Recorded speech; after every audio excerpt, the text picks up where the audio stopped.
On se dit souvent que la médecine d'aujourd'hui nous offre plus de choix, plus d'options, plus de liberté.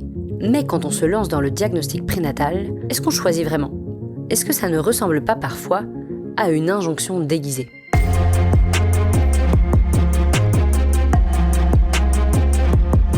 Le DPN, c'est d'abord une prouesse médicale. Observer un bébé dans le ventre de sa mère, détecter d'éventuelles anomalies et même parfois anticiper des traitements avant la naissance.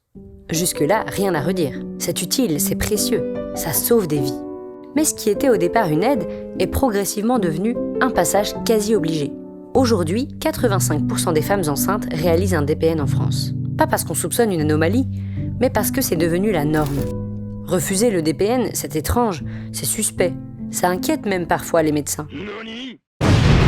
Traduction sociale de ce refus, vous ne voulez pas savoir, vraiment ? Mais pourquoi ? Et même si on détecte une anomalie, là aussi, théoriquement, c'est le choix des parents. Mais en pratique, on vous assomme de statistiques, on vous expose les complications, on vous parle de qualité de vie, on évoque les coûts pour la société, et on glisse au passage que c'est maintenant qu'il faut décider. L'enfant n'est plus un enfant, ça devient un risque, un pourcentage, un cas clinique. Et les parents doivent décider en urgence, avec d'un côté la peur de faire souffrir leur enfant, et de l'autre la peur d'être jugés s'ils choisissent de le garder. Parce qu'au fond, il n'y a pas de bon choix. C'est une double peine. Soit vous culpabilisez de dire oui à l'interruption, soit vous culpabilisez de garder un enfant qui ne sera jamais comme les autres. Certains parents, des années après la naissance de leur enfant, disent cette phrase qui résume tout. Heureusement qu'on n'a pas su pendant la grossesse, on aurait pris la mauvaise décision.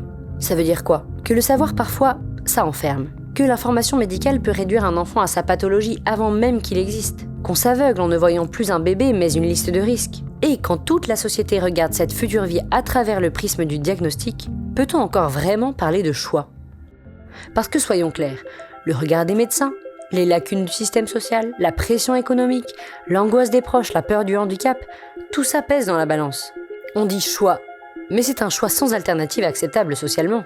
Alors on peut se poser la question, et si la vraie liberté, c'était aussi de choisir de ne pas tout savoir ? De laisser une place à l'inconnu, de laisser venir la vie sans tout prévoir, sans tout maîtriser. Parce que si vous saviez le programme de toutes vos journées à l'avance, est-ce que vous sortiriez encore de votre lit le matin ?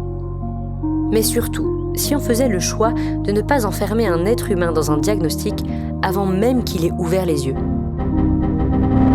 Parce que derrière chaque probabilité, il y a une vie, une histoire, une surprise qu'on ne peut pas entièrement contrôler. Et c'est peut-être ça au fond, être humain. Alors, est-ce qu'on veut vraiment tout savoir ? Est-ce que ces choix, tels qu'ils nous sont présentés, nous rendent plus libres ou plus seuls face à des décisions impossibles ?